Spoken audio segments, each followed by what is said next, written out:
What's going on, everybody? It's your boy C-Zar with C-Zar Gets Crypto, and we are looking at Bitcoin today. I'm going to do a quick little wrap-up. I can't really spend too much time talking today, so it'll be a quick little video. So without any further ado, let's get into the analysis. If you like the video or you want to leave a like, that would be cool. If you would like to subscribe to see more technical analysis done on between Bitcoin and other cryptos, I even do stocks. If you ever have a request, even if you don't subscribe, I'm more than willing to fulfill the request. Just leave a comment, tell me what you want.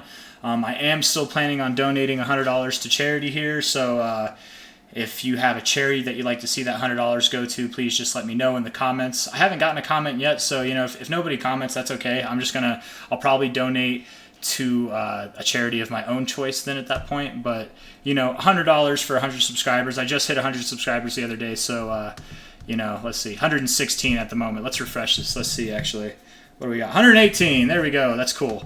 Thank you guys. Thank you all new subscribers, everyone who's watching. I really appreciate it. Without any more of that, though, let's look at the chart itself. So what we got here is a great buying opportunity.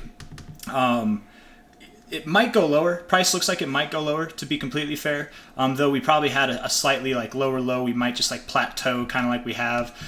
This is a bigger pullback than we've seen on this whole move up. I think 4.65%. It's really not that dramatic. We're in the oversold zone on the RSI right now. We might be testing resistance on it, and if this does confirm as resistance, we have 53 minutes left in this hour to tell. If it does, this move will definitely go lower, and we might have a potential for some bullish divergence to be set up down here. The last time we were down here in this range was back here. Let's see what price was doing back then. It was way down there. Yeah, the last time that we were oversold, you can see it was here. We just got into the oversold zone on this candle, this big candle to the downside. Then we just moved sideways. We went slightly lower, oh so slightly lower. So maybe something like this happens, though we didn't get the same dramatic drop at first. So I think that we could go not slightly lower, we could go a little bit more lower than this, but with these moves, man, with how insignificant they are, like dramatically lower than this could just be 1% away, right? It could be even 2% away. We're not talking about dramatic losses here. Dropping about 6% from top to bottom, that would put us at this previous low area. Maybe we turn around from there, I don't know. At the moment on the 1 hour, we do have a lower high and we do have a lower low. So just keep that in mind. There is no volume, right? You see all this volume here on the way up, right? As we're making arguably since we've gone up, this is the biggest move down we've had. There's absolutely no volume. So price is going down, but there's no interest in this happening. It is the weekend. It is Sunday right now. Technically, the day just closed. So on the chart, as far as the chart goes, it is Monday. I would expect that we're going to see more volume come in on this day and coming later this week. And I would think that volume would take us to the upside, as that seems to be where the interest in the price action is. So the reason I say that this is a good buying opportunity, besides everything that I just said, is I've got this little rule that I stick with. I like to say I stick with it. Sometimes I don't stick with it, and it's conditional. Sometimes it cannot follow through, but basically I've got this long-term RSI here. I say it's a long-term RSI because if you look at it, it's 123. There's 123 hours of price action based on the average of this relative strength index here. It takes 123 candles, iterations, to get this reading here. So where this one is only 10. And most RSIs are around anywhere from 8 to 14, sometimes even closer to 20, but you don't really see them too much bigger than that. I use the 123 RSI in combination with the 123 moving average here. And whenever you're in a trend, when you're in a directional trend, it's normally a good signal for buying and selling whenever you get a combination like this, right? If the price is below the purple line, the 123, but the RSI, the long-term RSI, is above the 50, anytime that it's below the purple line, then that's a good time to buy. Vice versa, if price is above the purple line, but the RSI is below the 50, it's probably a good time to sell. Being on the 1 hour, I do like this as a good buying opportunity here. I want to go to the 15 minute. I don't normally do that. Look at that, man. as we kind of analyze this more, right, this is the most volume that we've seen in this whole sideways range, right? Other than, with the exception of this little wick right here, this is like the most volume we've seen in a while, and it came in on this nice like bottoming pattern. We got a tweezer bottom here, 2 wicks to the downside, more volume on the one that sent us up. So I wouldn't be surprised if this was the low. And I really wouldn't be surprised if we went just a little bit lower. We do have bullish divergence on the 15-minute, which is nice. We could go a little bit lower on the hourly to close it down here, something like that. Get some bullish divergence on the hourly as well. On the 4-hour, yeah, man, I don't expect this 4-hour to close this low. We've got 40, so maybe actually we don't see bullish divergence on the hour. I don't expect it to close this low because I don't expect us to break the 50 on this RSI. So this right here, the current candle we're on, we're below the 50. The candle before, we were actually right here. It wouldn't surprise me if this candle can close red still, sure, but if it came up maybe like $200, $300, something like that, we would probably be right there at the 50. This would be a very bullish setup. We bounced off of this area before, right here. Oops. Like right, I'm going to zoom it out a little bit. This was the bounce that we had on the 50 area, right? And then we just went up from there. It took a little bit, a couple, like a day or so, but then, you know, we went up. It wouldn't surprise me if today, being as red as it is right now, it wouldn't surprise me if at the end of the day it was green or at least more neutral. It's not even 1% down, so it's already pretty neutral in itself. And actually, as I say that, I really actually wouldn't mind seeing the daily close right around here, even a little bit lower. I know that it's contradicting to what I was just saying. You know, I'm not really expecting us to close lower than this on an hourly basis, though we could, and I wouldn't expect us to close lower than this on the 4-hour basis because going below the 50 just doesn't sound right to me, though it could happen. We could go slightly below the 50 and then come back up later, but closing on the daily like this, if we close on the daily RSI and found support on this area, that would mark a very bullish move to come.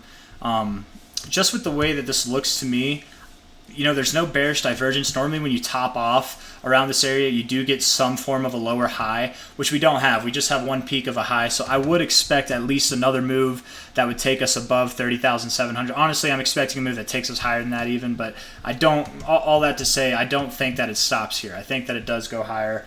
And again, you know, I've been drawing these fibs for the past couple days. It's nothing new, but if we close today, I wouldn't like to see us close below this 886. Truthfully, I wouldn't like to see that. It could happen. It's totally fine if it does happen, as long as we hold the 786 really, which from this current price is about $800 away, or $600 away. Can't do my math right now. I don't know. You know, I really don't know. This is where I guess I'd fall back on the lower term time frames, and they look like they're kind of bottoming to me. So maybe we don't go that low. Maybe, in fact, for today we do actually close above or at this 886, which I'd like to see. You know, we're closing above these fibs as we move up. It wouldn't be productive to close below one that we've already closed above. So it would be abnormal. It would be very abnormal to not continue into these extended areas at 33,000 to 35.7 thousand.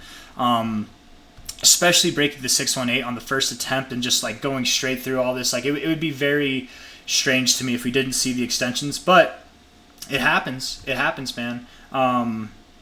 Was it NIU?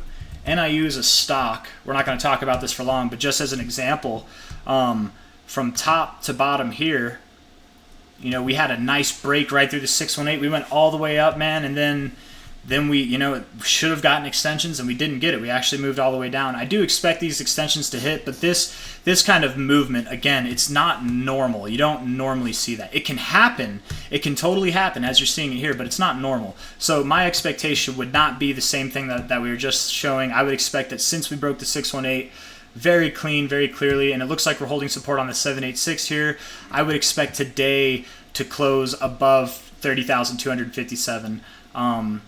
And, you know, it would be nice if it closed here or a little bit lower just for the RSI's sake, but everything else, in my opinion, isn't suggesting that. So we might not get that. And it doesn't need to bounce right off of there. You know, we got over here, we came down a little bit and we bounced up here and then went higher. And you can see that in the price. was it? Yeah, it was right over here. You know, here was the first spike right here, and we went higher off of a bounce that didn't even get onto the overbought zone. So it doesn't need to happen. I do like the chart. I do think that everything's looking good. So what? We got a little short-term downtrend, and I mean, if a 4, not even a 5% drop from top to bottom is a downtrend for Bitcoin, then that's not bad. I think everybody's doing okay with that. Again, this whole setup right here, being above the 50 on the long-term RSI, but being below this purple line is generally a good setup to buy. And I can show you what I mean by that. Let's see here. So right here, we're below the 50, right, on this long-term RSI. Here's the 50 level right here on this like little line right there. The RSI is below it, but price is above the purple line. Would have been a great time to sell, right? Both times. Actually, any of these times, right? And it's all below the 50 here. We're now, and same thing here, like literally same exact thing. Here it went above the 50, and it was above, you know, and that's kind of an exception into the rule. Whenever you see this kind of stuff, if you're looking at the short-term RSI and you see this bearish divergence forming, that should be the overpowering signal that, hold on, even though we did break above the 50, we barely broke above it. And did I just lose you guys? No, looks like you can still see me. I might have glitched out for a second there. I'm sorry if I did, but what I was saying was this signal should have told you that this move was coming to an end, regardless of how this looked. But just generally, you know, it's not always. No indicator, no rule is always. But generally, oops, I don't know how I did that. Let's see. There we go. I moved my MA into the RSI somehow, but generally, whenever the RSI is this far above the 50 like this, and we're at any point below the purple line, I'm definitely bullish. I think it's a good time to buy. And again, on, you know, if we go on the weekly here, and we're just looking at the fibs, we're really close to this purple line. I would think we would at least want to come up here, and that's right around 35K. We do have a 1618 up there, right here, the 1618 from this. This was kind of, if you look at it, the reason why I like this fib, and I've said this before, but just for any of my new subscribers or people who might have missed it, I know sometimes you don't watch all the video, you know, busy people, you got busy lives, you want to get the gist of it. Is he saying it's going up or down? I get it. But if you're here watching this right now, the reason I like this fib area is because this price range right here is kind of what geared us up for this move here. So to me, it makes sense to take a fib from the top to bottom and play off of the extensions from there. And it just looks like it's respecting this fib all the way up. We found resistance on the 1414, resistance here on the 1272, support on the 100. I very much would expect to see the 1618 hit. And is that the right area? Yeah, I guess it's, yeah, $34,100. We could go higher than that. We could even go up to 37, 38, 39K. We could go higher than that even, but I really wouldn't expect to move from here into the 40s. If we did go into 40K, you know, it might be like 40 or 41K, like low 40s for sure, but I don't know if we actually get that. I'm thinking more like deep 30s, if not mid 30s, before we get a more corrective move. And again, this corrective move, you know, the last one we had from top to bottom was 20%. So that is a lot, don't get me wrong, and it did take quite a while to do. But it's not going to be a dramatic, like, just dump like we saw, you know, in the bear market. It's not going to be anything like this. It could be, but I really don't expect that. We're showing very strong readings in the RSI, showing strong readings in the chart. The current interest in the volume just doesn't seem to be to the downside. So I definitely think that we're going up. But, you know, it's any man's game. Anything can happen at any point. There's some bad news that could come out and just obliterate the markets. You know, black swan events do happen. What did I want to do? I want to look at the ribbon real quick, and then we're just going to wrap this video up. Again, if you guys like the video, please leave a thumbs up. Subscribe to see more. It's very appreciated, you know. And if you have a charity in mind that you'd like to see $100 go to, please leave it in the comments. I will look at all of them. If you comment a charity and it's the only comment I get for a charity, then your charity is going to get that money. So, you know, that's fair game. If not, if I see like 5 of them and, you know, none of them are the same charity, maybe a couple of them agree on like a similar area, I'll try to base it off of that, or maybe I'll just like draw from a hat. I'll put everyone's name in a hat or something, draw it on a video, and just donate that way. I don't know. Right now on the 1 hour, we do have a cross on the ribbon, which isn't necessarily good, but it's not condemning. It's just the 1 hour, and it hasn't technically officially crossed yet. Something like this could spell for a nice move to the upside. It really could, like to the cross itself. That's very common whenever you get a cross to like kind of pump back into it. maybe not above it, but at least to it. But let's see, on the 4 hour, yeah, man, this ribbon looks strong. Very, very strong. First touch we got, like I wouldn't be surprised if after this next move up we did have a little bit more of a stall. You know, and I think after this week, or maybe at the most next week, we are going to get a little bit more bearish, but ultimately we are definitely in bull mode right now, guys. On the daily, we got a fresh cross to the upside, but it hasn't really been respecting this one, so I don't really like the daily. On the weekly, this is where things get big, man. On the weekly, we just closed the week. It's the new week right now. We got 7 days left, 6 days, 21 hours. And with this close of this week, we have a higher weekly close. We have higher daily closes. We have a cross on the ribbon itself. The last time that we saw a bullish cross on the ribbon was all the way back here, okay? And to be fair, to be completely fair, right, the cross, it didn't happen this week. Look at where this week is. Follow the line all the way down. The yellow line is not crossed to the upside. It was the following week right here. So to be fair, from top to bottom, we did drop 18% the last time we saw a cross, but then proceeded to move from that top, not from the bottom, from that top, proceeded to move up 52%, let alone if you actually caught the low, that was 86%. And that took a matter of 1, 2, 3, 4 weeks afterwards, okay? So we could see a very dramatic move come in the next, like, month, basically. We definitely could. Based off of this alone, we very much could. I feel like that kind of goes against what I was saying. Let's see. So we went up to 35K. That's only that's only an 11% pump, 12% pump.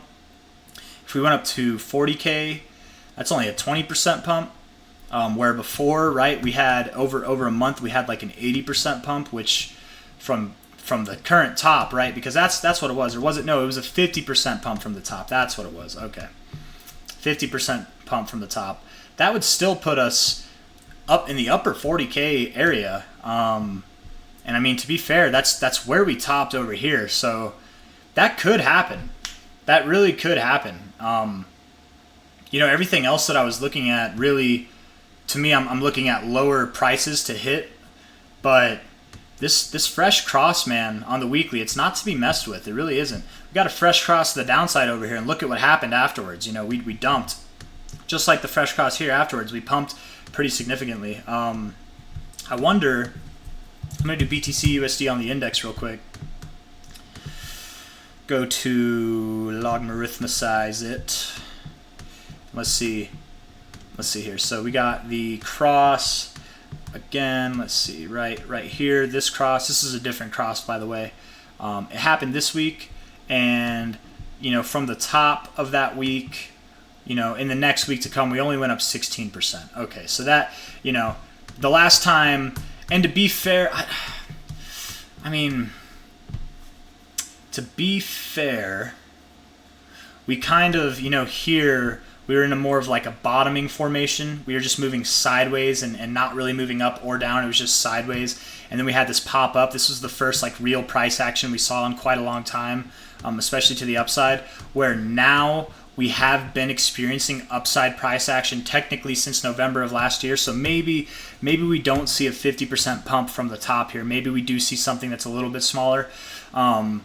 Which would make sense to me. I feel like everything else is kind of screaming that we go into like the mid or upper 30s with the potential to go into like the low 40s. But I really would be surprised if we saw something of a move like we did last time.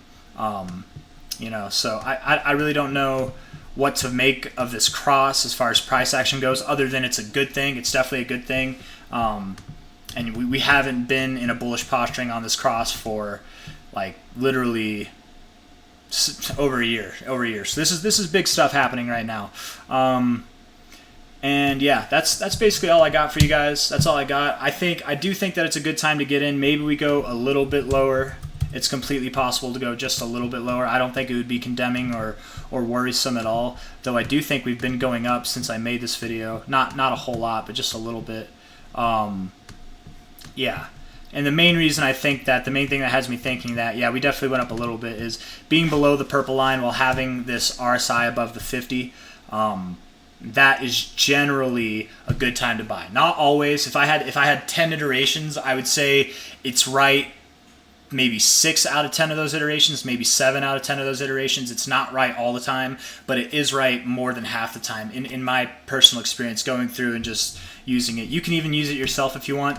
Click, if you're on TradingView and you're on the chart, click indicators. You'd go to technicals. You'd scroll down to M for moving average, right? You'd want your moving average, not the exponential. I just use a regular moving average. You click on your moving average, double click it. You can do length 123. And then if you do the RSI, same thing, go to indicators, go to technicals, scroll down to R this time, and you would look for relative strength index, RSI. And if you wanted to adjust that, it'll look different than this. Mine is definitely a lot more simplified, but again, inputs 123. The style, wow, this is I've had this for so long that it doesn't even give me the other options. Yeah, wow, that's crazy. But yeah, this if you pull it up, there's going to be a lot more options than just this here. There's going to be like the Bollinger Bands and the band background fill or whatever. I just like to have a simple line. I don't need a moving average or anything on it. I just like to have it like this. But if you want to do it yourself and analyze and compare, you can across all time frames, the 1 hour, the 4 hour, the daily, the whatever. If you have that set up where the RSI is above the 50, but price is below the purple line, it's generally a good time to buy. And let's see, wouldn't you know it here, right? We're on the daily. Price is below the purple line. And look at that, where it bottomed, right at 49.88. I call that a 50. That's a bounce right off the 50. You're below the purple line, you bounce off the 50. That should have been, just based off of that alone, should have been a nice buy signal. But I didn't base it off of that. I was definitely bearish down here. I thought we were going to go a little bit lower, as I'm sure a lot of people did. It took me until about the 20th of June to get bullish, this candle right here. But I'm definitely bullish now, man. Even with the last couple days of red action, I do think we're going to go up, and I would really, really, really like to see us close above this 886. So right where we are now or higher. That would be nice. I think the second that we start, maybe not the second, but as soon as we start closing below, we start, instead of closing higher on the fibs, we start backtracking. That's not necessarily a good thing. And again, it would be very unconventional to not see extensions from here. With the way this looks, it'd be very unconventional, but it is possible. So just be prepared for that. If I was to be bearish on this, or like expect a bearish move, or like safeguard against it, let's say, I would look for a couple things. A close below the 886 would be telling a little bit, just a little bit, not condemning, but telling. A close below this daily close would be a little bit more condemning. And then prices below that low there at about 29.6 would be not good either. Anytime we close below here, that to me would mean that we're back in this price range. And this is the top of the price range, where the bottom is all the way down at 27K, so that could be a bigger drop, but I don't expect that to happen right now. I do think with this fresh weekly cross on the ribbon, I'm not going to pull it up, but we did have a fresh weekly cross on the ribbon. I think we're going to go up. Not only that, but in the spirit of the 123 MA and the RSI, we are below, or we're above the 50 on the RSI. We are below the purple line. Generally, that means what? It means it's a good time to buy. So I'm definitely bullish here.